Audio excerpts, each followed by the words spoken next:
Hello and welcome to episode 213 of the Ego Chall Podcast. My name is Preston Byers, and as always, I'm joined by my co-host, Justin Binkowski. And on today's episode, we are talking about the return of the Call of Duty League. The CDL Major 2 qualifiers have begun. The week 1 matches have just finished a little bit ago. We're going to break them all down. I think there are some pretty interesting storylines, at least one in particular that jumps out from these matches. But before we get to any of that, how are you doing, Bink?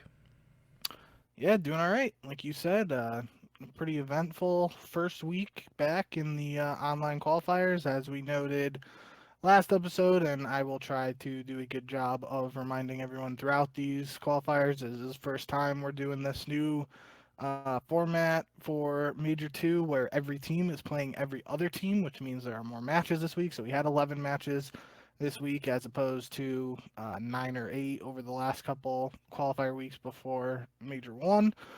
So a couple more matches, and naturally with a couple more matches there were some duds or just expected results, but there were also some unexpected upsets and just like Preston said, a lot of stuff we can talk about from all this. So ready to jump right in. Friday was the DoorDash day. It should have been sponsored. All 3 matches were 3-0 sweeps. I would not say very expected results necessarily. I think OpTic beating Boston to start the week, to start the qualifiers, you can really see that. Obviously, OpTic defending world champions, they just went to the major grand finals. Even with how poorly they played to finish the major 1 qualifiers, you still would expect them to beat up on Boston, and they did. It wasn't like necessarily a super dominant performance in every single map, but a decisive win for OpTic to start. Any overall thoughts from this match? Something that we both predicted and I think expected coming into this. Yeah, definitely. A good sign from OpTic to start off strong like this. We kind of joked on the last episode, or maybe it was 2 ago, about historically Boston being able to pull off an upset over OpTic here or there, or Boston versus LAT last year too. Like just some weird times when you're not when you least expect Boston to do something. That's when they pull off an upset, and it would have been fitting if Boston somehow pulled this off. And maybe fitting is not the right word, but it's just, nobody was expecting Boston to win this match at all. And if they came out and did it, we would have had a very different tune starting off this episode. But yeah, I think this was, business as usual for OpTic. Merc in particular played pretty well first 2 maps, and that's been the key for OpTic a lot this year. I feel like is just when Merc is frying, they seem untouchable, and it doesn't even like I remember back um, during the Major 1 qualifiers, because it wasn't on LAN, and it was like one of the second or third matches they played on Raid. He had like a double digit performance on Raid S&D. It's like when it doesn't matter what mode it's in. If Merc is in that MVP form, like we both picked him to uh, be the MVP coming into this year. If he's playing like that, OpTic's really hard to beat, and this was a good example of that to start off these qualifiers. Yeah, this series is basically what I expect from OpTic, that maybe not every map is a dominant victory. That Overload in particular was pretty close, but they just have so much talent kind of budding out of this roster that unless you're a Vegas FaZe or Paris Gentlemates or LA Thieves or some other top team with a lot of talent, it's very hard to match them and keep them down for too long.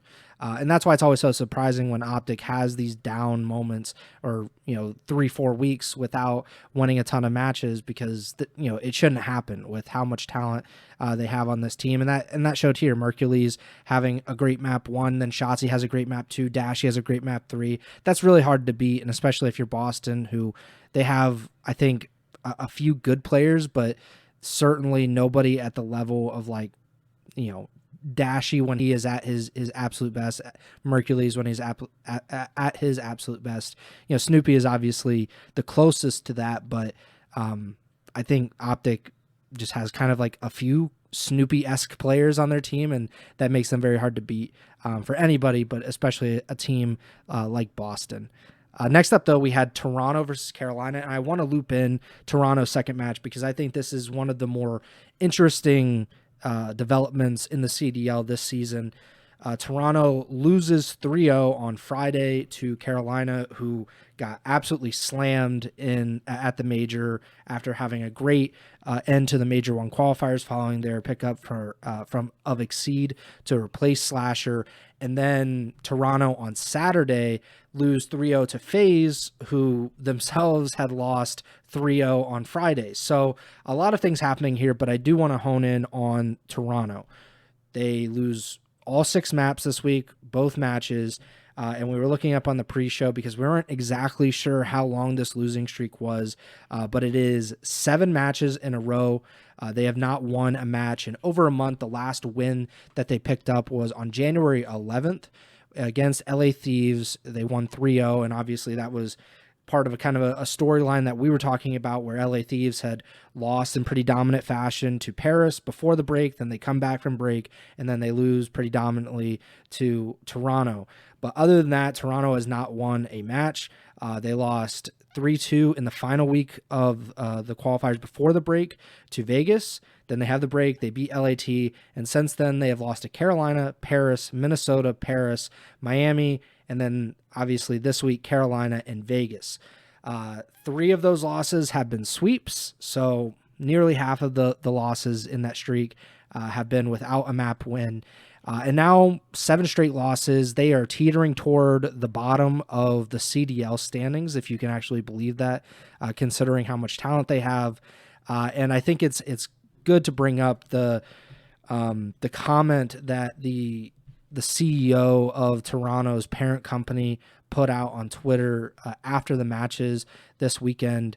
Adam Adamau, I think is how you say it, at Grazen on Twitter. He said, quote, "Not satisfied with where we are. Our fans expect more. Make no mistake, everything is under review, and we will do what it takes to get this back where it should be. Nothing more to say until there's something to say."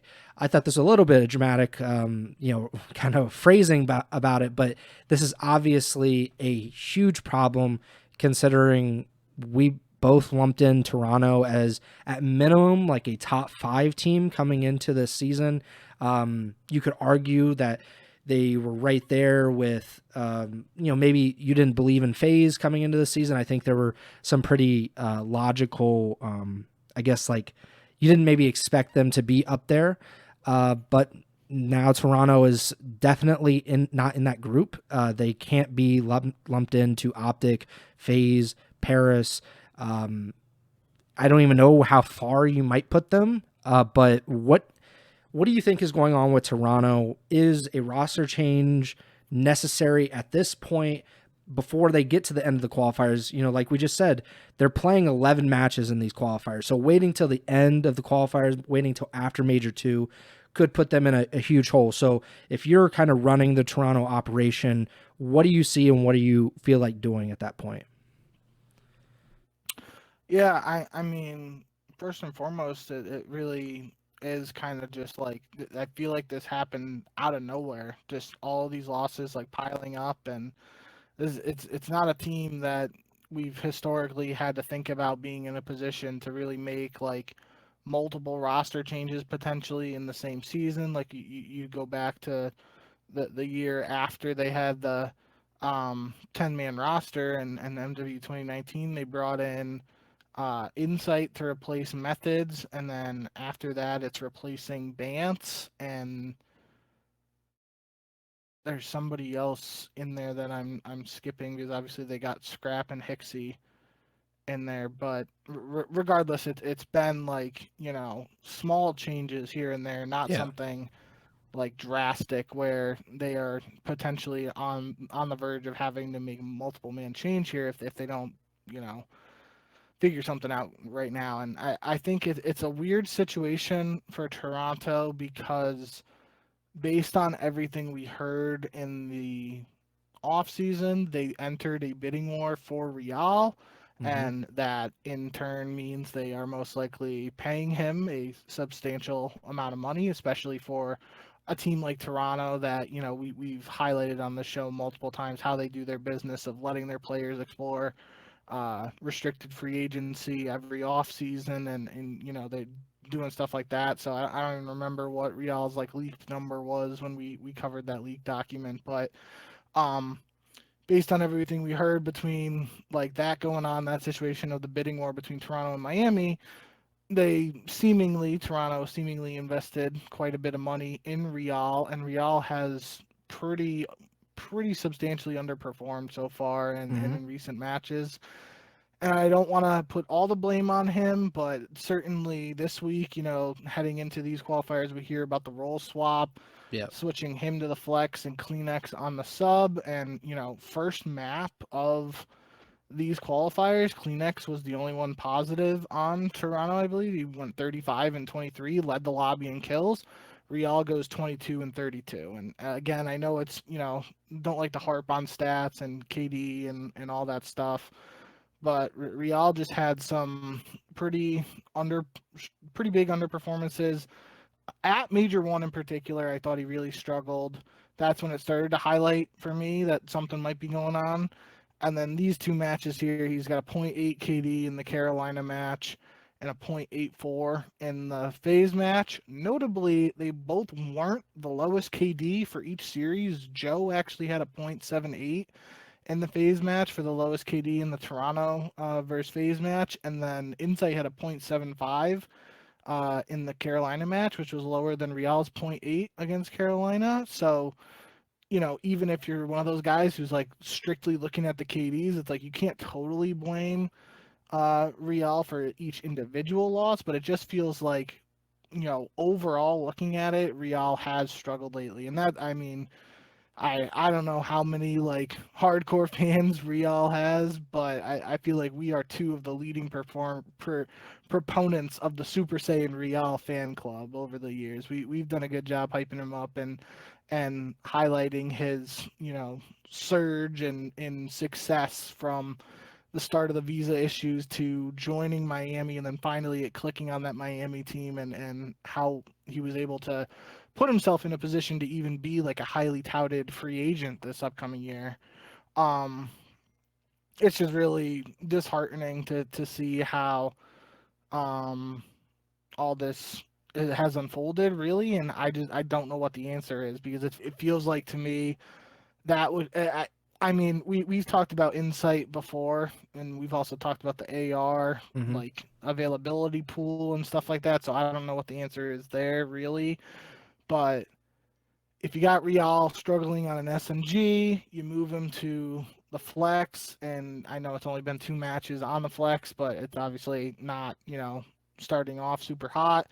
It might be in a position where they have to make a tough call to bench Real because you're not going to just cut him if you're paying him a good amount of money, or you can try and send him to another team. Yeah. I don't know what his value is right now. Like his value would be super low on any trade market, and it's weird we don't even talk about that really from a Call of Duty perspective. But like Mm-hmm. it would he would be the ultimate buy low candidate for some of these other teams who are Yeah. like, okay, we know what Real can be if he clicks and figures it out. It's just not working right now for Toronto. So yeah, it's really really tough. I you know I think highly of Joe. I mean, I think highly of all the guys on Toronto. Really, it's just whatever's going on right now, it is not working. And Toronto, just as a brand in Call of Duty, is too big of a name at this stage to allow this to continue without being a bit proactive and trying to flip the script on their season. So I really don't know what the answer is. I mean, they made it seem pretty apparent in the offseason that they're sticking to Joe and not letting him, go elsewhere or just explore his options. I don't know if that's the right way. I'm babbling a little bit, but it seems pretty clear they wanted to build around Joe. And it's not like this is the NFL or the NBA where they could, like, in theory, trade Joe for draft picks or compensation or something like that, and then just tank this year for a draft pick like that. That's not happening. So they got to try and do something to win matches now. And does trading Joe somehow open up an avenue for them to make other moves? It would be a weird thing to think about because it's just outside of like that the the formal for Octane trade and the gunless for, was it Clay? Yeah, gunless for Clay, because it was supposed to be Yeah, gunless it for was a Attach. Like, swap. there've only been, you can count the number of noteworthy quote unquote trades that have happened in Call Yeah. of Duty esports history on one hand. So, um, I'm not really sure what the answer is right now for Toronto. Something has to change because they got too much talent on this team for it to not click in this way. I mean, it might be a little dramatic to talk about it in terms of like they're on a losing streak playing against FaZe, but like you said, FaZe was coming off a loss against Miami that I was really stunned by. And then before that, Toronto plays Carolina. Carolina had looked strong online, and up until this, they were technically undefeated online with Exceed. So that was something we talked about last episode of like, are we going to see the Carolina that showed up at LAN? Or are we going to see a return for the Carolina that showed up online?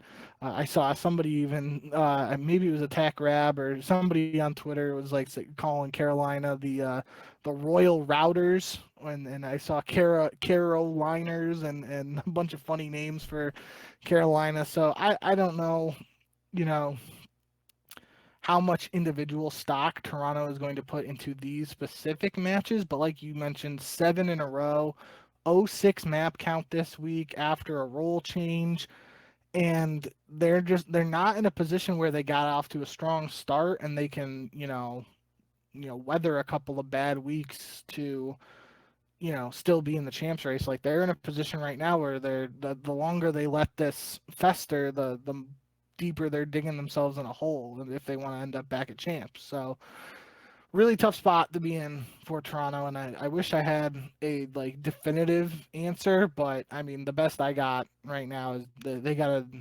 I feel like as much as I like Riyadh, I think it might be time to move on from him, but I just don't know how realistic that is from a business standpoint for Toronto. Yeah, I also don't know how realistic all of this is, but like you said, we have seen from Toronto in the past that they really value being competitive in the CDL, and that they're one of the teams that have been among the most reliably consistent as far as their CDL performance. Even last year when I think we both felt like they weren't a true championship contender. They were in a lot of top fours in the major. I think they finished fourth in the actual CDL standings at the end of the season. They have done like a really good job of identifying talent and being able to develop it over the years. Granted, there have been different regime changes. We've had Marky B and Mayhem and all of them, and now it's a different kind of era in Toronto. But at the same point, like, they've been very good at that. I just, like I said at the top, I really just don't know how long they can afford to wait on something like this. And I'm not saying that it necessarily has to be a Real trade, or if it has to be something like. I obviously think that in a perfect world, they would have been able to replace Insight over the offseason and upgrade at the AR position, and then maybe some of these things, some of the problems that we're seeing now are kind of papered over because they have a ghosty like figure at the AR, where it's just there's so much talent, so much more talent there, that it can kind of be papered over. But obviously that isn't the case, and Insight hasn't been the major issue. It has been Real, in a lot of these matches. And I agree with you. They have a problem because of the meta. They have, if this was a 3 sub 1 AR meta, they would be probably in a lot better position, but they have 3 SMGs, and the meta is not necessarily in that position, at least not consistently enough for them to do that. And I think that is a major problem. I think Real could be underperforming, even though he was in a sub role until this week. He could just be underperforming because this is a new team, new teammates. Obviously, he had a lot of success with the Miami guys, but if you look at that Miami roster, especially the one they finished the season with, they had Rincor and Super, 2 like very high level AR players. Like, I think Rincor has or obviously we say KD isn't everything, but I think he has one of the highest KDs in the league so far this season, and he's been performing very, very well. At the same point, Toronto is not that. They have one too many SMG players, and that creates kind of a big issue for them. They don't have a true flex, which is just, we've talked about it before, but like that's a really underrated part of a roster. And when you don't have it, it is really damning, and it really affects you. I think obviously Draza would probably be like the perfect guy to come in if that could happen. Draza try to erase Scrappy's legacy with Toronto or something, but obviously FaZe is the team that you look at just because they already have an AR sitting on the bench, unlike a lot of other teams. So that they could afford to part ways with one of their ARs if things were to kind of go down a little bit. And we did see FaZe lose this week. So I would make a call to FaZe to see what they might want to do, and maybe it is Joe getting traded, or obviously that would not be ideal. I think you would want to trade Riyadh if you could, because Joe and Kleenex are certainly the better two SMGs so far this season, but they also just have to kind of make do with what they have. And if they can't send Riyadh out and get a suitable AR to replace him, but they can send Joe to Thieves out and get a suitable AR to replace him, then they might actually have to make that move and kind of suck it up along the way. I don't know. And we don't know Joe's contract. That's also another thing. Like maybe it's up after this year, and maybe they're not super confident they can re-sign him. So it's kind of like, let's get something back for him while we can before he walks in the off season. So there are a lot of variables, and we're taking that all in, but at the same time, like they're at a super low point, and they're undoubtedly one of the worst teams in the CDL at this point in the season. So one thing I don't remember if we actually discussed it or not, because it's a little weird. I don't think it was actually officially announced, but neither was Nium when that whole thing went on with Nium for LAT in the sub. But there have been rumblings before this weekend matches that Kips from Huntsman was being targeted / signed by Toronto, and then it was that he's potentially being looked at as a sub.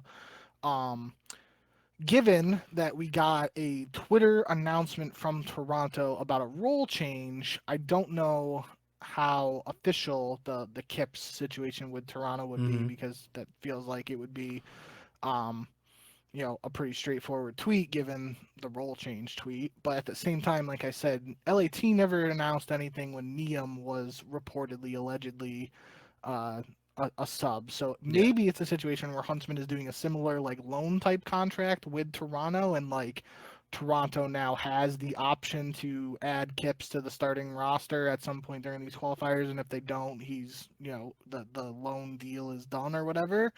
So that's one thing to keep an eye on there. As far as I know, he's either an AR or a flex player, because I think the rumors were Kips for Insight, but that's it's been a little bit of time, and I'm saying this off the top of my head without looking at anything right now, so I don't take my word 100% on that.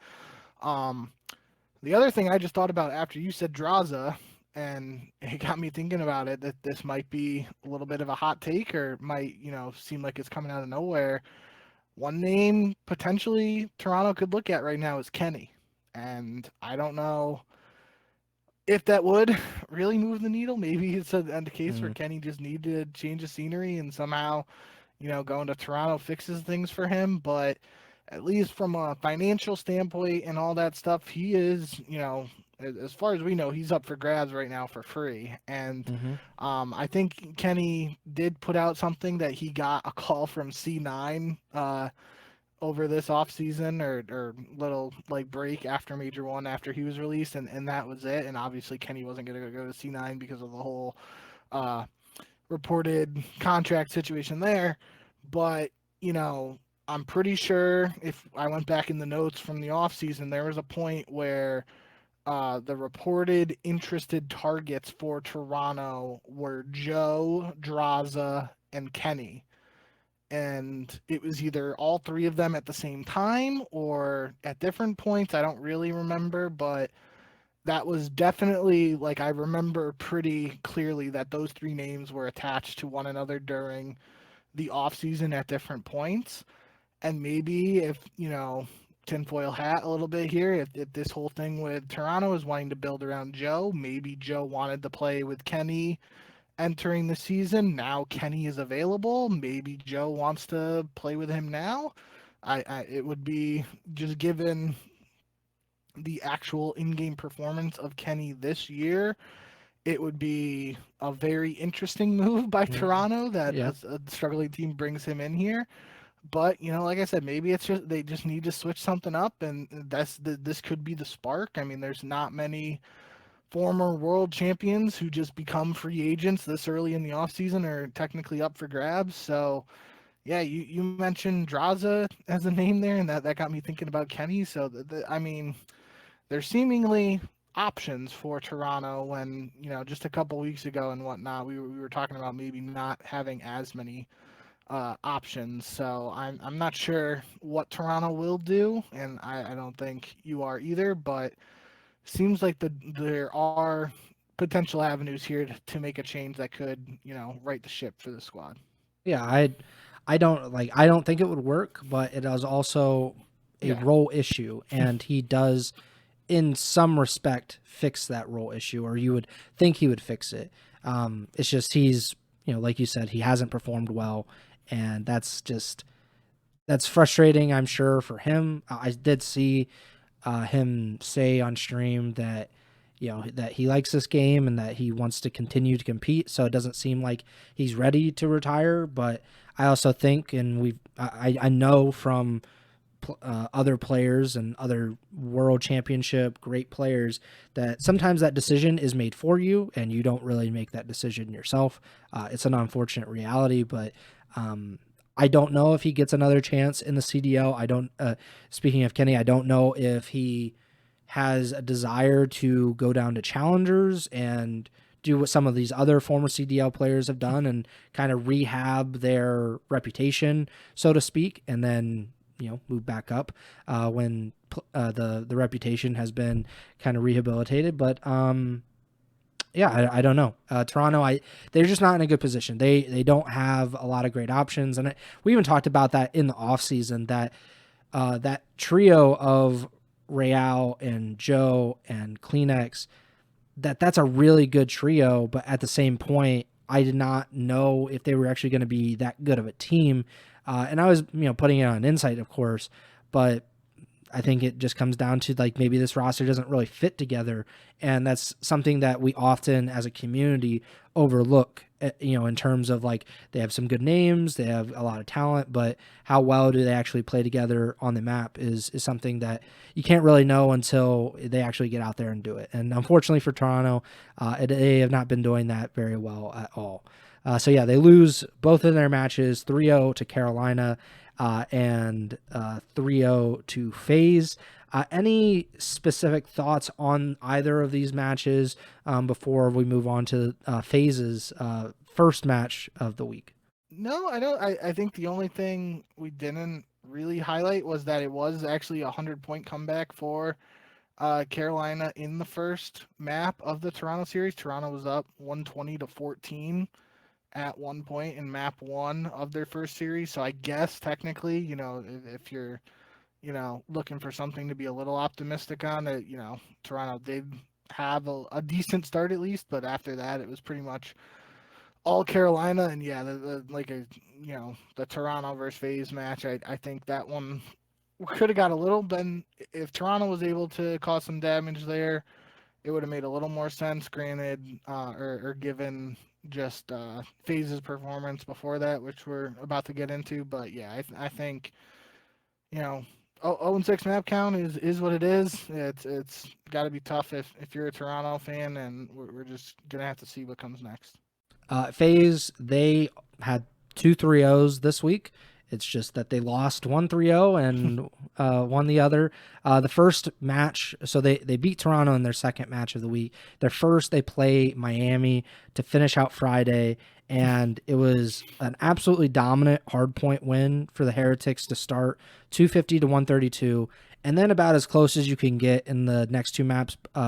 This was an all scar series, which I saw there was some discussion about the CDL and all like basically like exposure and scar, like we just saw with these last two series. Not OpTic and Boston, but Toronto and Carolina. Exposure 3 times, Miami versus FaZe, Scar 3 times. So I saw some discussion about that. But either way, FaZe loses all 3 maps. The final 2, round 11, S&D, they lose 4-3 in overtime, Scar overload. So there's a lot of kind of moral victories there, but when you're FaZe, I'm sure there's really not very many moral victories that you're willing to take away from this. What did you think of this performance, which I think you said in the pre-show didn't make any sense? I just did not see this coming at all. Was super shocked. I mean, we've talked about it with other matches and other teams at one point. It was a round 11 search and overtime in the overload, so they were close. Maps 2 and 3. Map 1 was just pure dominance from Miami. Definitely wasn't expecting that. But this was, again, we don't want to harp on the numbers, but it feels like the only real way to break this down is you got Super dropping a 1.67, Trakes dropping a 1.33, and Simp, Draza, and 04 all dropping 0.7s for FaZe. Simp with a 0.76. That might be one of the lowest KDs I've ever had him see in an individual series. I'm sure somebody could actually fact check that if they wanted to, but he was the KD leader for the Major 1 qualifiers and starts the Major 2 qualifiers with a dud. That just isn't really what you expect from Simp historically or after setting the bar with him leading the KDs in the Major 1 qualifier. So really, I was really speechless. I mean, I didn't even put too much in the notes for this one because I watched it and I felt like an out of body experience. I was just like, what did I just didn't see it coming. I had no idea how this happened, but it did. And I mean, each individual map in this series, Super and Trakes, they have the best individual numbers per map, and they have the best statistics for the series overall as a result. So I did, for Miami's second map, I put something down about Trakes that we can talk about later, but this was probably Trakes' best total series so far. I mean, a 1.33 is pretty noteworthy from anybody, even if you had a teammate with a 1.67 ahead of you. 1.33 still pretty good job. So maybe this is the start of the Trakes Rookie of the Year campaign, and that's the best way to look at it. I don't know. Yeah, Miami, how I kind of view this is, granted, they're going to have to play everybody, so it's not like you might only play 5 matches and you're playing the 5 best teams or whatever. At least you're playing the full league and you get kind of a like an even split with good teams and great teams and not some good teams. But this week, Miami, they played FaZe and Paris. That's about as hard of a two match schedule as you can get. And for them to go 1-1 this week, obviously we'll talk about the Paris match in a little bit, but for them to go 1-1 this week is incredible, and that is why this is so important for them, and how well Super played, which he has not had like the greatest season, obviously, after a Rookie of the Year like esque kind of campaign last year, but he played lights out. Like you said, Trakes had possibly his best series of the season, and I think we've said that a little more often as of late, which is always good to see, because it didn't start off necessarily great. And then Simp, he had probably his worst series of the season, and when those two things collide, it gets a 3-0 win for Miami, and a much needed win for the Heretics going into the end of the week. I'm not going to speculate too much on this, but it is, maybe this is a case where, I mean, it's not like FaZe is coming off a championship, so I don't know why this could potentially be a thing, but maybe this was just a case where FaZe were completely overlooking how difficult this match might have been to kick off the qualifiers. Maybe they were feet kicked back a little bit and just like, all right, we got Miami to start, smooth sailing, get a nice win to kick off the qualifiers, but I would be shocked if they were like underestimating that much. I really, like I said, and like you just said at the end there, it's weird to think about any other logical explanations for this outside of the actual performances that we got, and might be a case where the numbers don't lie, and you got a 1.67 and a 1.33 KD versus 3.7s. A 3.0 isn't the craziest thing in the world. Yeah, but we have seen, even if you go back at the beginning of the or after the break when Paris played the Falcons and they looked like they were cruising to a win, and we were talking about how Sib kind of looked like he was kicking his feet back during the S&D, and then it flipped, and the Falcons take the rest of that series.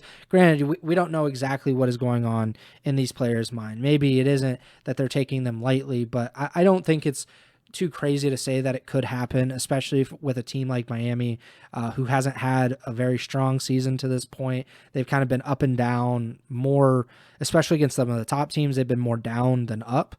So yeah, FaZe has had kind of a good track record in general with a lot of teams. But if you look back at last year, Miami was very competitive with FaZe, especially after the Super signing. And if Trakes is able to kind of meet the level of Ring Core and Super like on a consistent basis, this team is exactly what what we thought they could be, and that's like a top 5, top 6 team like they were last year, where like when you play LAT or OpTic or FaZe or whatever, those teams are on high alert. They know that they can lose that series very easily to the Heretics.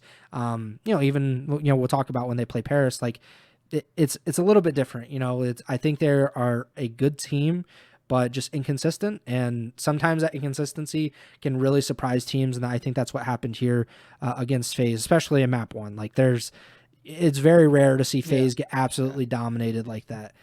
You want to just loop in Toronto versus FaZe real quick, since we already kind of talked about it? Yeah, let's do it. So FaZe, obviously they lose 3-0 on Friday to Miami. And then on Saturday, like we talked about with Toronto, their last match, FaZe then wins 3-0. This was a much more, kind of straightforward. It was pretty decisive wins for FaZe across the board. I think this, obviously we talked about how poorly Toronto has played as of late, but this kind of continues the trend of FaZe dominating or at least beating the teams that we considered to be like in that top echelon of the league early in the season, where they started off and just absolutely were obliterating teams. But yeah, this is a 3-0 win for FaZe. Did you see any differences between this match and the Miami match, or was, I guess, the Miami match more just an anomaly from your point of view? That's really how I view it. That's why I was super speechless after the fact. Like, if Toronto put up more of a fight against FaZe, I would have been much more concerned with that plus the Miami matchup. But pretty convincing series for FaZe, and we've talked about this enough, so I don't think we need to spend too much time on it. But my big takeaway is, especially in the qualifiers where you're playing every other team, that means there's more matches, and that also means there is, I don't know if it's statistically correct, but just because there are more matches, there are more potential final record outcomes. So it might be possible that it's harder to tie, but Definitely. it also might mean that there are more teams that are grouped, especially if there's not like a super dominant team at the top and a super, like 11-0 and 0-11. Like, if there's a bunch of wins being spread out, I feel like it's going to be some close records in terms of tiebreakers, and especially for FaZe having that 0-3 loss against Miami, the 3-0 win over Toronto is like twofold important in my eyes, because it gets their map count to 3-3, which they already, with any team that loses 0-3 in a potential tiebreaker that comes down to map count, like you're already like, putting yourself on a back foot, because even a 3-1 loss is better than a 3-0 loss in that sense. But with the way Toronto have been playing, if they don't like very quickly correct course and improve, we're looking at a situation here where Toronto is going to be like, it's kind of like we were looking at Vancouver. It never really came to this. I just remember talking about it when it was like the 3-way tie for the 1 seed potentially, going into the last week of the Major 1 qualifiers, and FaZe was playing Vancouver, and I was like, FaZe has the best opportunity to get a 3-0 win, which would set them up for the best map count to potentially get the first seed. Didn't end up mattering in that sense, but with the way Toronto has been playing, they now have that 06 map count. That means 2 teams have 3-0'd them, and other teams that will be playing up against Toronto now, that puts a little more pressure on them to try to also get a 3-0 victory in case of these tiebreaker scenarios shaking out in a way where you don't, with the way Toronto's played, you don't want to be that team that's like, I got a 4-3, or 4-3 would be the 7 matches. So I got a 6-5 record, but we only beat Toronto 3-2, and then another team has a 6-5 record. They beat Toronto 3-0, and they get like the last winners bracket spot, which I don't. That's weird. It's also a different format for this major and stuff, so I could be just ranting, uselessly babbling about it. But that's where my mind is at right now with the 0-3 and the 3-0 win / loss for FaZe. Having a 3-3 map count isn't like the best scenario, because obviously 6-0 map count after 2 matches is the best, and then even if you're a 1-1 record, you would want to have like a 5-3. Well, 5-3 would be 2-3 loss and a 3-0 win. So that's the best outcome you would hope for if you go 1-1 in a week, and FaZe is 2 map wins behind that because of the 3-0 loss. So might be getting ahead of ourselves, but that's something I thought about when I was thinking about these matches. So I wanted to get it out there. No, I think it makes sense. Like you said, there are going to be fewer tiebreak situations just in general, because there's 11 matches and some of these teams will just have a different split. Like when we have, say, 5 matches, like, it's pretty realistic that a bunch of teams are going to be 2-3 or 3-2, and there's just going to be a shit ton of tiebreakers down the line, either way. But, when there are 11 matches, and even if there's a tie between 2 teams, because they all played each other, that will be solved by the head-to-head tiebreakers. So whoever won that match, it's really when it gets to those multi-team, the 3 teams really that tie, I think that really will kind of shake some things up. And I think one of the underrated parts of this is obviously you don't want to be in the bottom 2 at the end of the qualifiers because you won't go to Major 2. But you really don't want to be in the 7 through 10 either, because you'll be in that play-in bracket.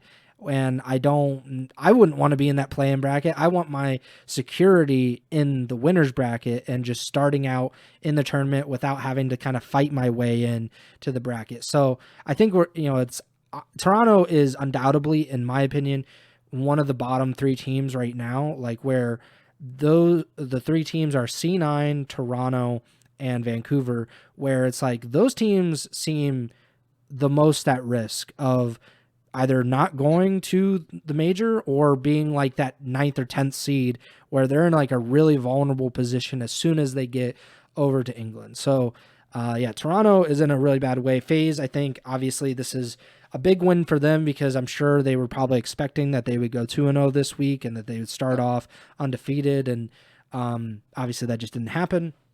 But this is a good win, a good bounce back. I think it's basically what you might expect of these 2 teams at this specific point in the season, where Toronto is spiraling and FaZe is a top 3 or 4 team at minimum. So pretty expected performance from them. I want to move on, though, to Paris, and we'll loop in both their matches as well, because they had a 2-match week. First, on Saturday, February 14th, they started with the Riyadh Falcons, who upset them in the Major 1 qualifiers. We just talked about it a little bit ago.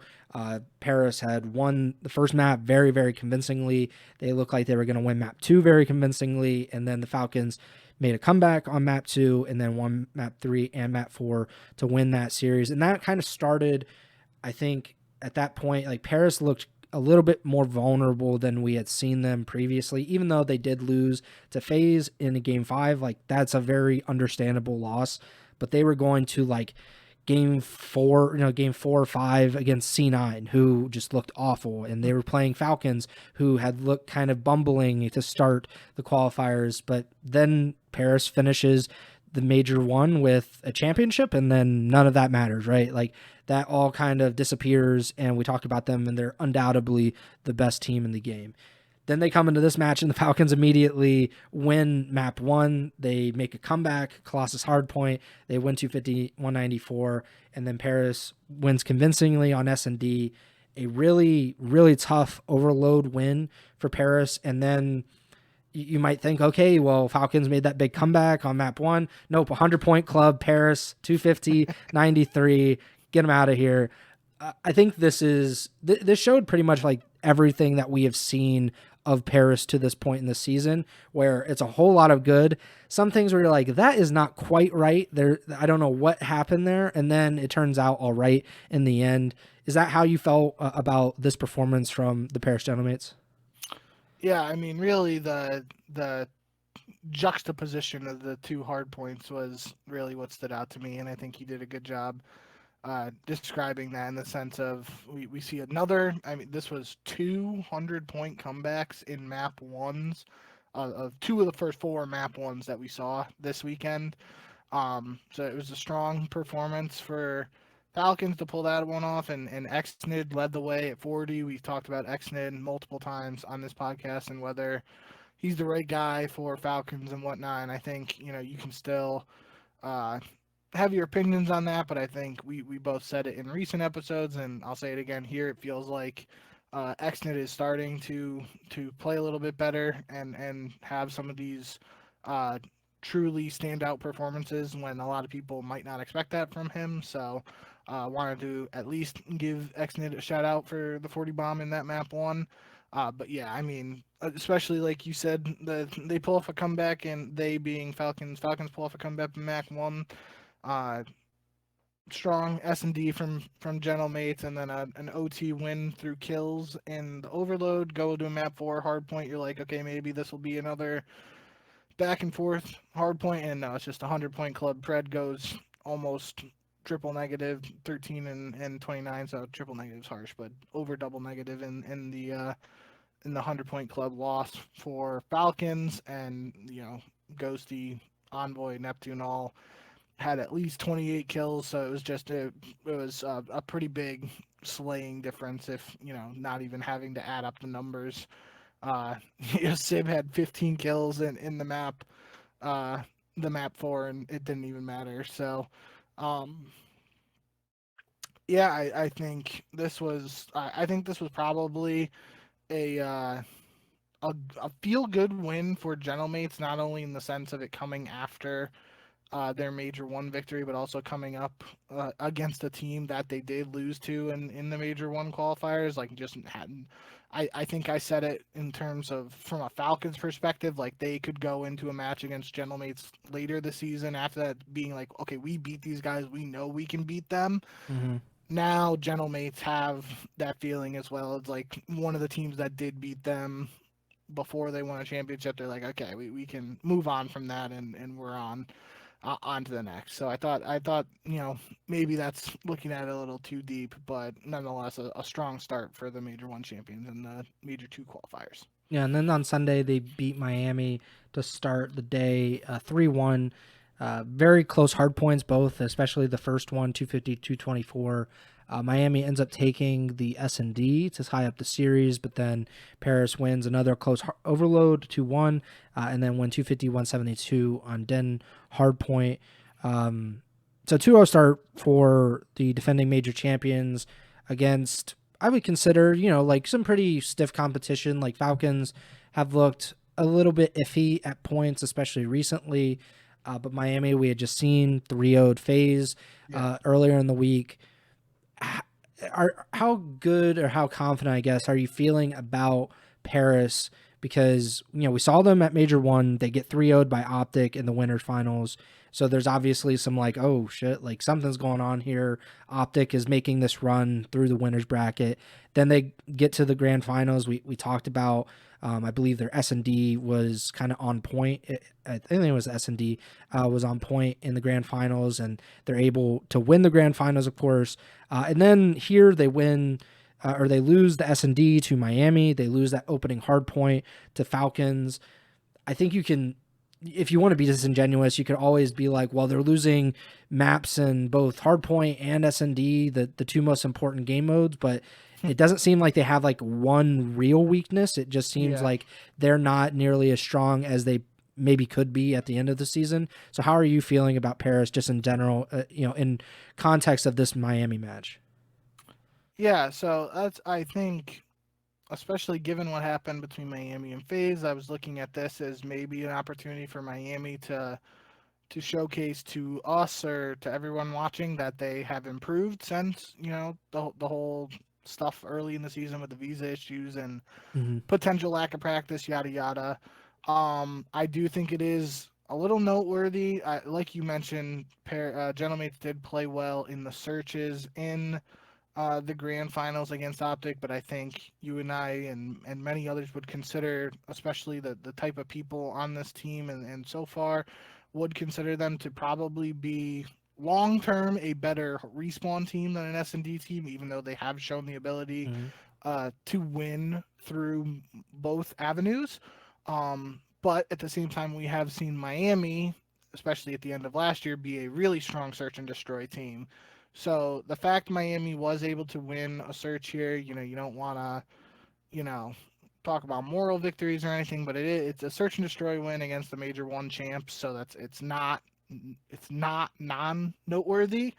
But at the end of the day, I think Gentlemates are clearing away the best team in the game right now, and I don't think you can really argue that just because they are the Major One champs and nobody has beaten them since then. I will be excited to see Paris versus OpTic when that happens in these qualifiers because it'll be a nice rematch, and I think a lot of people will be excited for that one. But team we haven't talked about directly yet is LAT, the other team that went undefeated this week in the qualifiers, and they got the new guy Nium on the squad. So that's going to be an interesting match to see, and I would be excited for Paris versus Gentlemates, but now after the Paris versus Miami match, I don't know if I would even pick FaZe to beat Gentlemates this time around, just because of who knows what's going on right there. So interesting spot to be in. I think it's a good start for Gentlemates nonetheless, but from Miami perspective, I think a 1-1 week, given the teams they played and a 4-3 map count in this week, it puts Miami in a pretty solid place, in terms of potential tiebreakers and stuff. Yeah, I definitely think Paris is number one in the league with a bullet. Miami is a lot harder to place because they've had some pretty good performances against some pretty good teams, and then they have not looked good against some other teams. We were talking about in the pre-show that we forgot about the power rankings after Major 1, but I think the plan is that we're going to do power rankings on the next show on Tuesday or Wednesday. And I have no idea where I'm going to put Miami. Like, I don't know what tier they actually kind of slot into at this point in the year, but we'll kind of cross that bridge when we get to it. I do want to talk about Falcons more though, because they lose this match to Paris. That's one of the matches that you expect them to lose, and that's why it was so surprising when they beat them in the Major 1 qualifiers. But then they played Boston on Sunday, and they lose 3-1 in that series, and you're like, okay, you can lose to Paris, you cannot lose to Boston and expect us to keep talking about you as kind of like not like a contender, but like trying to break into that top tier. Like they have not proven it to this point. They had like a really good stretch toward the end of the Major 1 qualifiers. They won 5 straight matches, but between the Major and these 2 matches, but specifically this loss to Boston, I think that is pretty worrisome for Vegas. And I kind of want to touch base with you because we talked about in the last episode about how Kismet had said he's still not comfortable on the AR. He's an SMG player who's playing out of role. We just had a long conversation about something just like this with Toronto, where they have guys that are playing out of role and they're switching things around because I would assume the guys aren't comfortable or they're just not performing up to the standard that they would want. But this makes 4 losses in their last 5 matches for Falcons. Granted, those losses are to OpTic, Vegas, Paris, and then Boston. So the 4 juggernauts of the CDL, their only win in that span was to C9. That was the losers round 1 match of Major 1. What do you think Vegas should do? Is a roster change on the horizon?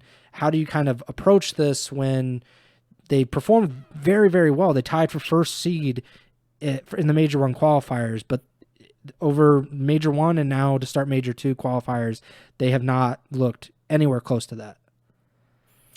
I mean, maybe this is the Falcons thing this year where they start 0-2 in the qualifiers and just win That's out. true. So Falcons might go 9-2. Yeah. But on a more serious note, I do think it is, you know, a way of looking at it in the sense of the General Mates loss. Yeah, you can, chalk that up, even though we did mention like they have the experience against them playing well earlier in the season. The Boston series, I'm pretty sure Falcons won 3-2 when they played earlier this year. So it was a close series. So I don't know. I don't think I'm pressing the panic button for Falcons 2 yet. I mean, it is. I'm glad you did bring up the Kismet comments and stuff again, just in the sense of keeping that fresh, and it will be something to keep an eye on moving forward. But I don't expect Falcons to make a change like after this match in particular. But it is, admittedly, I do think it's a little concerning for them to lose this one to Boston, especially like the way OpTic seemingly like manhandled Boston. I mean, that's comparing OpTic to Falcons, which isn't really fair either. But yeah, I don't know. I mean, Cammy seemed to play pretty well in this series in particular. Another series that where we have a round 11 search, so maybe that goes differently. Falcons are up 2-0 in this series. But Cammy drops 12 in the S&D, drops 36 in the map 4. So maybe Killer Cam is turning back the clock to Cold War a little bit. Not really sure. The one thing from this series though that stood out to me, and I put in the notes. It makes sense given the team he was on previously and seemingly them always beating Boston. But before this, Celium was 15-1 in his career against Boston. And his last match that he lost to Boston was in 2022. This is according to @MoneyHillStats on Twitter. Yeah, I mean, that would make a lot of sense considering.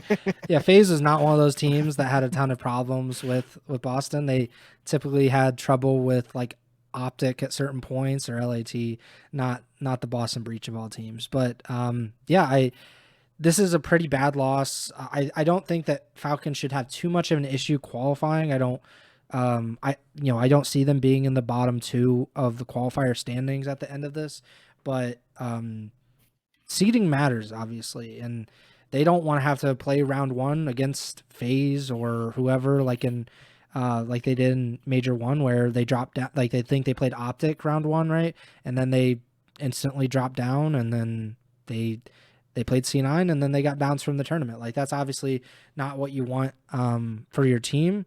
I hope, like we said on the last episode, that Kismet's able to kind of turn things around and become like a solid AR player because, personally, I just think like that would be cool, but also like his team definitely needs that, as a lot of teams do. They need, one of their AR players to be solid and consistent, and that just hasn't been the case this season, and that kind of leads to a letdown against Boston. And we've seen that plenty of times over the years, that when teams kind of have like a weakness or just like some kind of vulnerability, Boston is able to exploit that. It's just they don't always do it. They kind of pick and choose their spots, and unfortunately for the Falcons, this was their spot, and Boston gets a pretty big win for their qualifier standings as well.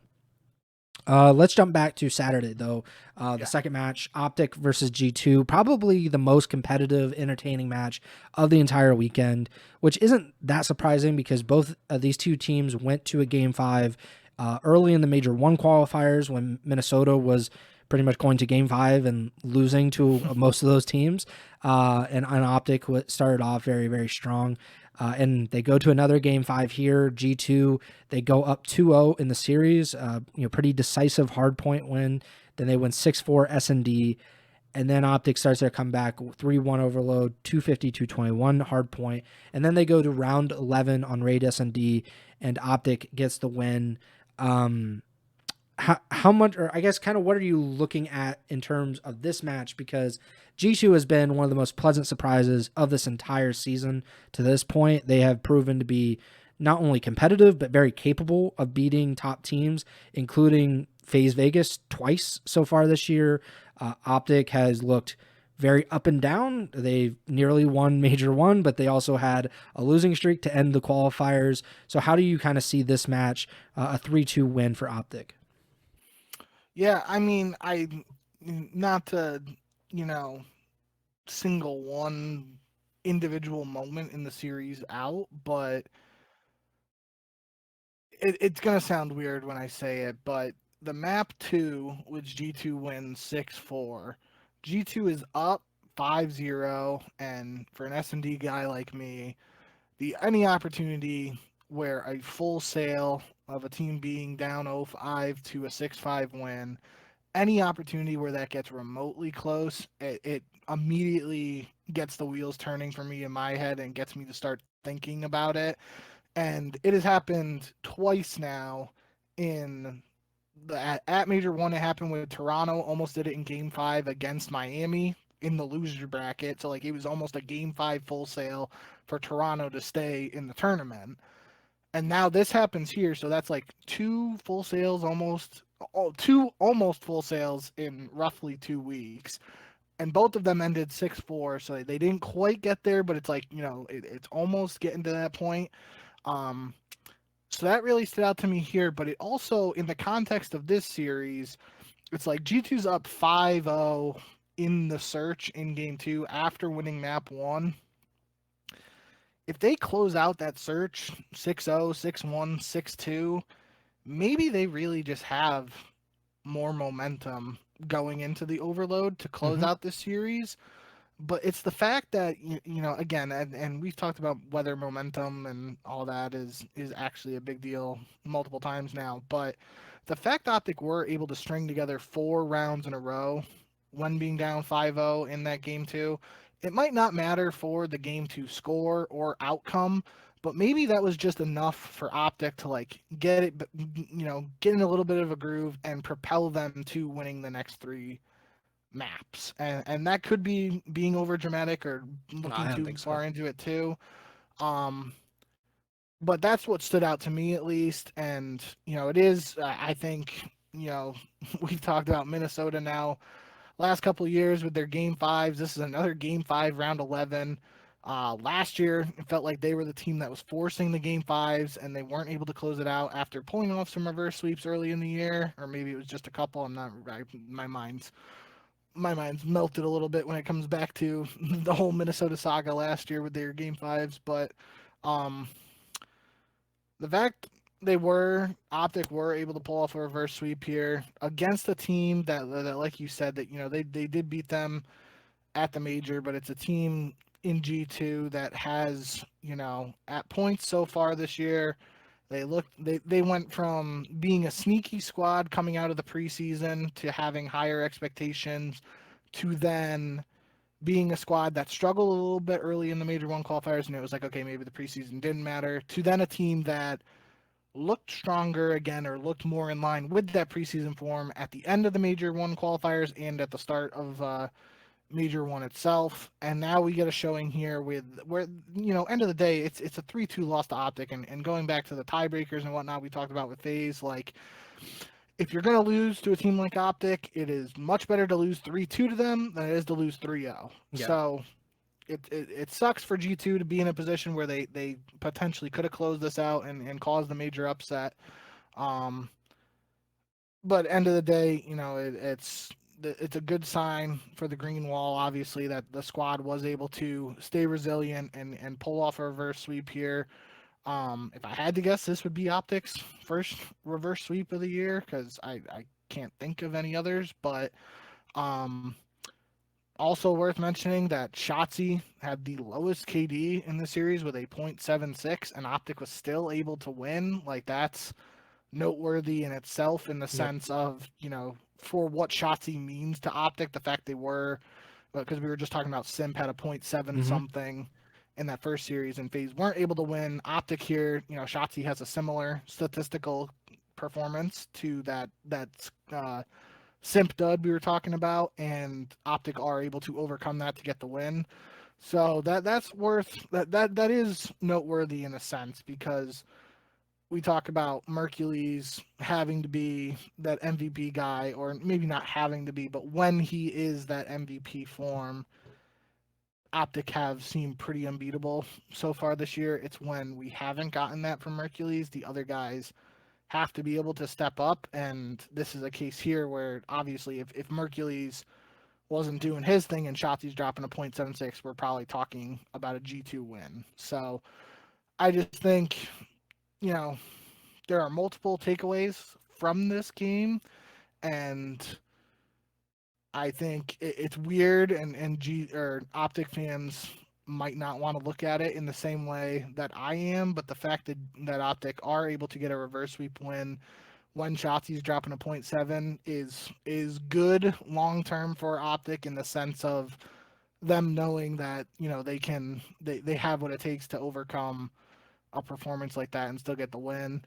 And then from a G2 standpoint, sucks to have a 2-0 lead against a team like OpTic and not be able to close it out, but could have been worse, and they were able to win 2 maps at the very least in terms of qualifier tiebreakers and whatnot. Yeah, it's like a Band-Aid with the talent. Like, Shotzi has a bad map or series or whatever, but Mercules is able to kind of like, all right, like, I got you, bro, it's fine. And Dashy the same way. Hook had an incredible overload, drops 36. Like, that is the benefit of having all this talent, where G2 just simply does not have that. Like, they have talent, but just they are completely outmatched by OpTic. And if OpTic is kind of firing on all cylinders, you get back-to-back world championships like we've seen the last 2 years. And when they're not, it's like very up and down, like a pretty mysterious experience almost. Like, I've said it multiple times over the last few weeks. It's like, how are they losing? Like, this doesn't make any sense. Like, how are they getting beaten by clearly inferior teams? But that's how it goes. But you see when Mercules is kind of doing his thing and Hook is able to do his thing, how they're able to beat a team that I think is really good. I think G2 is like a very solid, albeit flawed team. They've now gone to 2 Game 5s with OpTic, and they could have beaten them both times, which is, I'm sure, very frustrating for them, because those 2 wins could be very valuable. We saw last year the number of Game 5 losses that they had basically ended their regular season. They didn't get to champs, because if they had maybe won 3 or 4 Game 5s, 3 more or 4 more Game 5s, they would have made it to champs over Boston or even OpTic. And, obviously that didn't happen, so they didn't make it to champs. But what you were saying about momentum, I think is right. That S&D, where they're up 5-0, if they finish it out either 6-2 or better, then it's like a football team going to have like up 24-0, 24-3. But OpTic was able to get a touchdown. It turned into like a 24-13 game, and OpTic feels a lot more comfortable in that scenario. So they go into Game 3. They have a lot, like, even when you lose a map 2, if you win 4 of the 5 last rounds in S&D, you certainly have more momentum in going into that Game 3 than G2 does, where they've lost 4 of the last 5 rounds in S&D. And that kind of proved itself on Overload. It was a pretty even hard point, pretty even S&D. And I think these 2 teams are pretty even in general when it comes out to like how well they played this season, which is very surprising to think about with G2 just in general.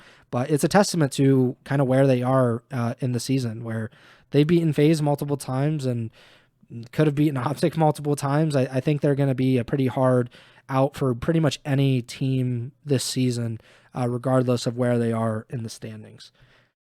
Next up, so we already talked about Toronto and FaZe. We should talk about LAT though, because they make this big roster change. They drop Kenny. They replace him with Nium, who's coming in off the bench, making his CDL debut. Didn't really know anything to like what to expect of him, because again, he had never played in the CDL. He's been pretty good in challengers. He was on the Huntsman roster, but at the same point, like, the CDL is a different beast. We saw that with Lunars last year. He was very hyped up AR rookie coming into the season, or when he arrived in the CDL, and he just had a very flat and underwhelming performance throughout his rookie year. We've seen that multiple times with rookies, and it's unfortunate. I think he kind of held his own. Like, he didn't have like the greatest showing or anything, but I think the most important thing for LAT specifically is that they won these matches. They win both against Vancouver, who we expect them, of course, to beat, and then they play Carolina, who they notably lost to in the qualifiers, the very last qualifier, if I'm not mistaken, of the Major 1 qualifiers, and then they played them in Major 2 and absolutely smoked them. So LAT get a 2-0 start to the Major 2 qualifiers. The Vancouver series was a little weird, I will admit. Like, this was not exactly the performance you would expect of what we considered to be like a championship contending team before the season.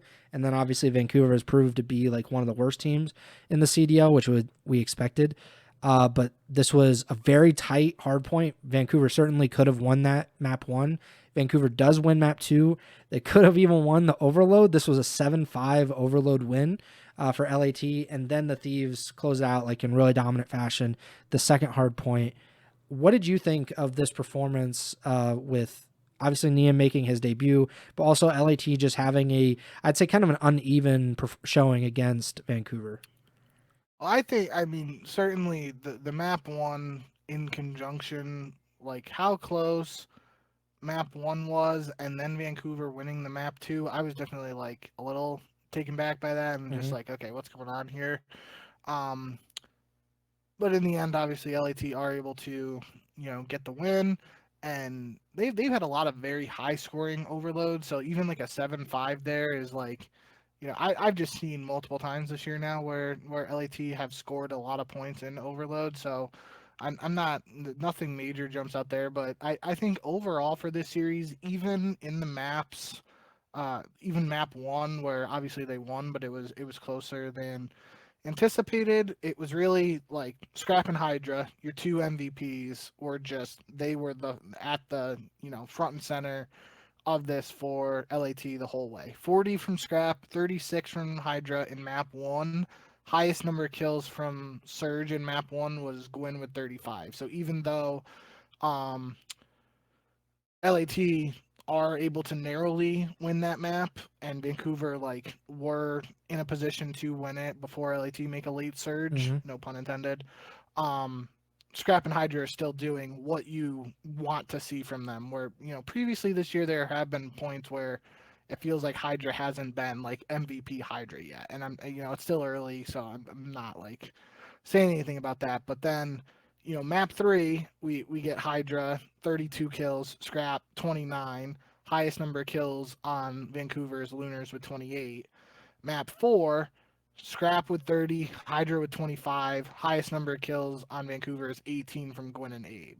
So it was kind of like those 3 map wins in particular. It was just like Scrap and Hydra are like, okay, we're these MVPs. We're these franchise players, quote unquote. We got to step up and do our thing. We got a young rookie making his debut. Let's not put too much pressure on his shoulder, even though it is against Vancouver, and let's go out and do our thing and get the dub. And that's not even mentioning Abizi here when we're talking about one of the best SMGs of all time. So I think that was the bigger takeaway for me, was like this was like maybe the first series all year where Scrap and Hydra were both like that all-star / MVP caliber player in the same series at the same time. And maybe that's just because they were playing against a team that has less talent than them in Vancouver. But at the same time, for LAT fans, that's got to be good to see. In terms of the Vancouver series too, just shout out TJ. He dropped chopsticks, 11 kills in the map 2, and I think it was either like the 9th or 10th, or well, it only went 9 rounds, so maybe it was the 8th or 7th round of this S&D. He got an ace in like 10 or 12 seconds. So TJ was doing his thing in the S&D at least, but the slaying power from Scrap and Hydra was just too much for Vancouver to handle in the respawns. And then LAT, they beat Carolina 3-0. This went to Game 5, Round 11 in the qualifiers. LAT notably swept them to start Major 1.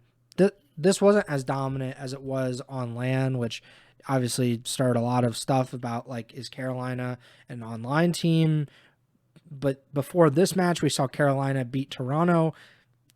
I don't know how much to really take away from that because Toronto has been god awful. So I'm really kind of looking to you as like, what does this result say about either of these teams? Does it mean that LAT is better than they were, whatever it was, 3 weeks ago when they played Carolina online? Is Carolina worse than they were, or is the honeymoon period over? Is Toronto literally the worst team in the world? Like what's going on here? I mean, it's pretty hard to, you know, in this series in particular, LAT versus Carolina exceed at a .58 KD and Lurks at a .7. Like, it's going to be very tough for Carolina to beat anyone when those guys are struggling like that statistically, let alone a team like LAT.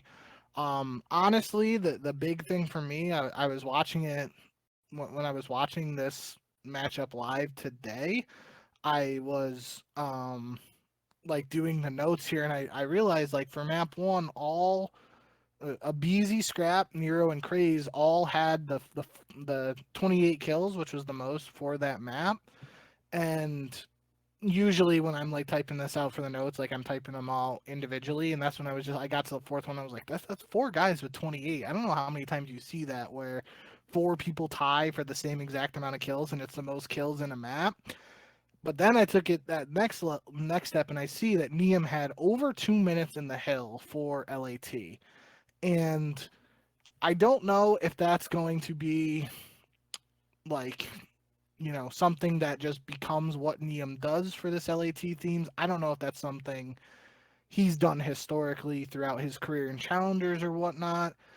But maybe that's what this LAT team needs to succeed. If you think about it, Hydra, Scrap, and Abizi, like their slaying power, if Nium can just hold the hill and do his thing, like that seems like, at least in theory, that could be a recipe for success. And I know we even mentioned it like back when we were talking about the Kenny team with LAT in terms of like Kenny's just got to sit in the hill and let the other 3 guys do their thing. And maybe that's like, the previous LAT team just didn't have somebody who wanted to, because you think about like some of Kenny's like, you know, best moments from his career, even going back to World War II when he was doing his thing with the PPSH. Like he had that one like insane play on Gibraltar in the hill, but a lot of the time Kenny wasn't like, you know, sitting in the hill with an SMG. He had Money Cheen and Lamar like holding down the hills, and he was just running around rampant.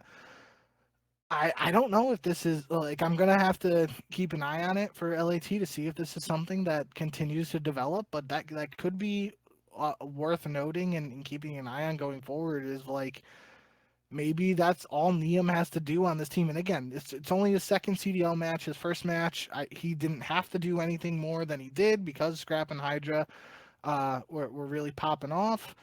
And this map, he really didn't have to do anything crazy just because Carolina were struggling a little bit. But I mean, he still has a 1.29 KD, 53 and 41. It's the second highest KD for Thieves in this series. But the hill time, you know, as somebody myself who enjoys collecting hill time whenever I did play Call of Duty, it stood out to me, and I think it's going to be something that we want to keep an eye on as long as we're examining this LAT, this iteration of LAT. Sorry. Yeah, and to this point in the season, Kenny and Abizi had pretty much split as like the top OBJ guys in hardpoint. They were both averaging like 70-ish seconds, but Nium in these 2 matches had 86, which is obviously much higher than anybody else. So maybe it is just maybe staying alive as well. Like that's obviously kind of an underrated part of it. But like once you get in the hill, like if you just keep dying, like it doesn't really matter how many times you can get in it. It's just going to be like, you know, you're just going to get wiped off the map. And I think that was kind of a big part of what was going on with Kenny to this point in the season. And we'll see what happens with Nium and playing a little bit tougher competition as they kind of move forward in the Major 2 qualifiers. But about as best of a start as you can expect from a team that has really struggled over the past few months. That, you know, just getting 2 wins in a row online especially against a team that they just lost to a few weeks ago. I think that's got to be chalked up as a success for LAT to this point with Nium. I think the only other match that we haven't talked about, right, is G2 versus C9. I think we've gone through all these other matches so far this week. So that's a good place to finish. That was the final match of the weekend, and it was a pretty quick series. It was 3-0 G2. Pretty much what you expect. Obviously, C9, like an hour after we got done with our last podcast, decided to just be absolute dickheads and announce their roster. So they confirmed the roster that we had been talking about. All challengers players, all making their CDL debuts, which is exciting, I admit. But I think this was always going to be the result, was a loss in this series. We just talked about G2. They went to Game 5, Round 11 against the two-time defending world champions. I think in general that team should be able to be a team of rookies in their debuts. But this was a pretty good performance, all things considered, for C9. 250, 215, hardpoint, 6-2 S&D, and then a 3-2 overload win for G2. I don't think there's really too much to say about G2, I would imagine, but what did you think of C9's new look roster in their first match? Yeah. Quite frankly, I think this was. I mean, maybe it was me. I feel like the community as well has pretty low expectations for this C9 roster, but I think all things considered, this was a closer match than some people might have anticipated. I think I put it in our notes, and I'm not going to answer this question now, but it's something that I think is fair to look at given the community sentiment around the C9 roster. Um, if this Major 2 C9 lineup played against the all Saudi Falcons roster from the start of last year, who wins? And I'm not ready to give an answer to that necessarily yet, but I think that's kind of where the bar has been set for uh, this C9 roster. Just I feel like everyone has extremely low expectations for this squad. And the fact, yeah, it's a 3-0 loss, but S&D for a new team, we've talked about this, even when it's not a team of 4 challengers players all making their CDL debut, S&D is something that newer squads always practice less, just given the way scrims work in Call of Duty and whatnot. So the fact that the most quote unquote lopsided match of this match was the S&D isn't unsurprising to me at all. The fact that the hard point was only a 35-point win and it's a 3-2 in the overload, like those two maps were a lot closer than I think a lot of people and myself were expecting. And maybe it's a case where when C9 plays like Gentle Mates and LAT and OpTic, they're getting 20-minute DoorDash. This obviously wasn't a super long series, but maybe the individual maps are bigger blowouts. But like G2, this is coming off with G2, the reverse sweep against, or being reverse swept by OpTic in a series where they were hanging tooth and nail with a strong team in OpTic. So you can view that as you want in terms of how to gauge the C9 roster versus the rest of the competition. But end of the day, I did think that this C9 squad, it is a 3-0 loss, and it is what it is in that sense. But I do think the individual maps outside of that S&D were closer than I expected, and probably closer than other people expected as well. I thought Nezra, for being the guy that I had heard the least amount about heading into the reports around this roster, him having like the most kills, or sorry, Encourage had 31 in the map 1, Nezra had 30, but then Nezra had 32 in the map 3, which was tied with Estriel for the most kills in that map 3. Nezra was the guy I knew absolutely the least about. I knew that at least Ocus and Encourage and Hyde were a part of the Stallions before that. I knew nothing about Nezra, like, at all.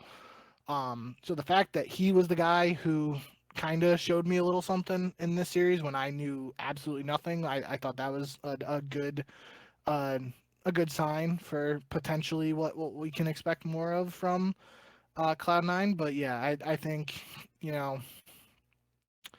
the way we're gonna have to look at this Cloud9 roster going forward, it feels like it's almost comparable to that all Saudi all Saudi Falcons roster from last year, in the sense that it's a squad of 4 players who have not been in the CDL before, thrown into the fire to see what they can do. And obviously that Falcons roster was a little different in the sense of it was 4 players that were from Saudi Arabia and not from NA or EU coming into the mix at the top level. But nonetheless, I feel like it's at least somewhat comparable. Maybe that's just me. But that's where my head's at right now with the C9 squad.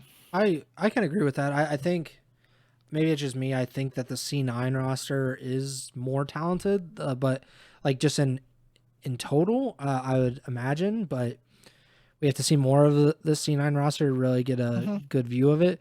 And we do know that Exnid is like he's turned out to be like a decent CDL player. Kicks, I think what we always thought was like he's really talented. And Challengers, in Challengers, he's looked really good still. So I don't like he might be back in the CDL before we know it. Some of those other guys, maybe not so much. They were struggling a bit. But yeah, I think it's similar in that the expectations are on the floor basically for the C9 roster. They won 1 match in between the Major 1 qualifiers and Major 1 with this veteran-laden roster where you had a bunch of guys who had a bunch of matches under their belts, and that didn't really seem to matter. They came close to winning a lot of matches, but they didn't win very many. They only beat Vancouver, who had similarly only had 1 win during those qualifiers. So, I don't know what to really take from that.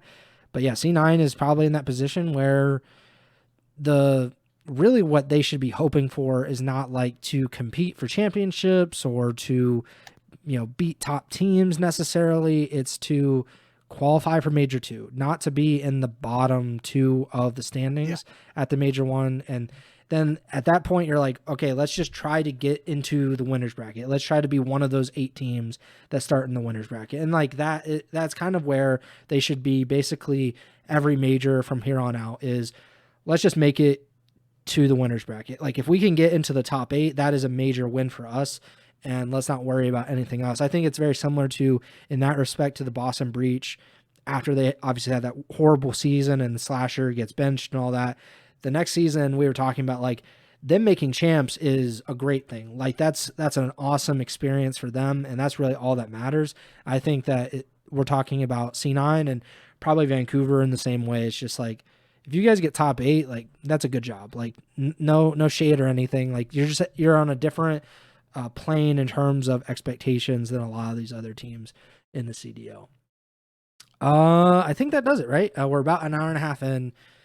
That was the first week of the Major 2 qualifiers. Obviously, a lot of matches to get through. That is going to be a constant over the next several weeks as we go through 11 matches for each and every one of the CDL teams. So we're going to have a lot of matches every week, so you just get used to it. I'm going to go through the standings real quick. After week 1, at the top, we have a 3-way tie for first place with 2-0 records. LA Thieves, OpTic Texas, and Paris Gentlemates. Then we have 5 teams at 1-1, tied for 4th place. That's G2 Minnesota, Miami Heretics, Carolina Royal Ravens, FaZe Vegas, and the Boston Breach. And then there are 4 teams that are winless to start. We have 0-1 Vancouver, Cloud9, and Toronto. Just Vancouver and Cloud9 are 0-1, and then the Riyadh Falcons and Toronto Koi are both 0-2.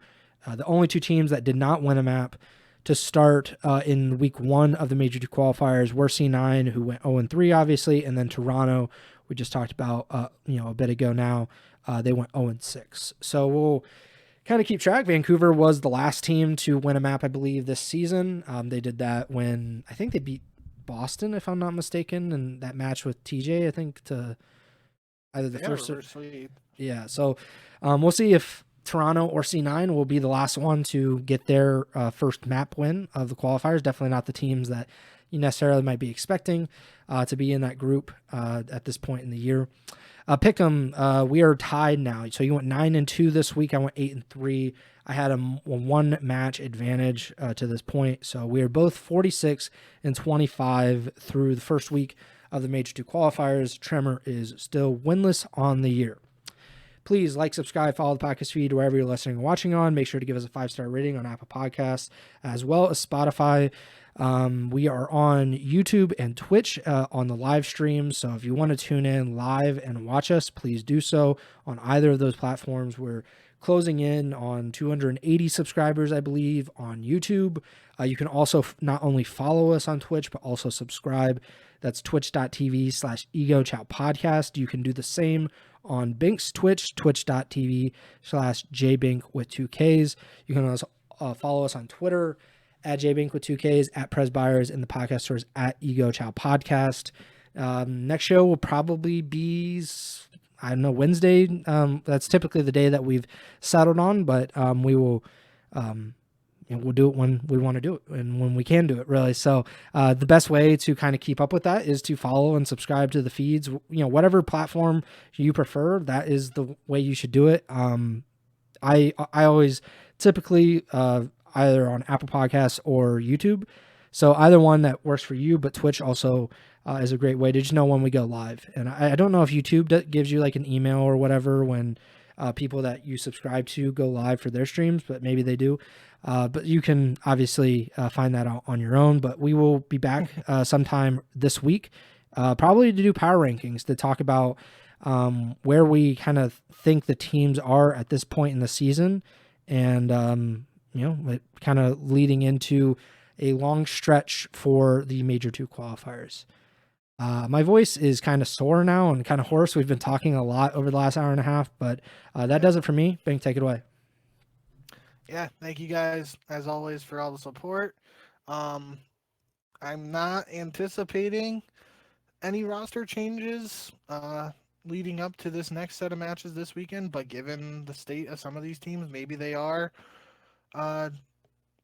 internally debating to be a little bit more proactive and make a move earlier in these qualifiers than later. So obviously that might be the only thing that changes what we're talking about outside of previewing Major 2 Week 2 qualifiers. But yeah, assuming no like crazy news or major roster moves happen over the next couple days, next episode should just be power rankings and our preview of the next week of Major 2 qualifiers. But yeah, it's good to be back and good to have Call of Duty matches back again, and we're in the swing of things now. So season's heating up, got plenty to talk about, and looking forward to going live again in a couple days and chatting with you guys and chatting with Preston and giving you all our thoughts on everything that's going on in the CDL. So yeah, I'm done yapping like Preston too. I'm good to go. So thank you guys as always, and remember to send the chow.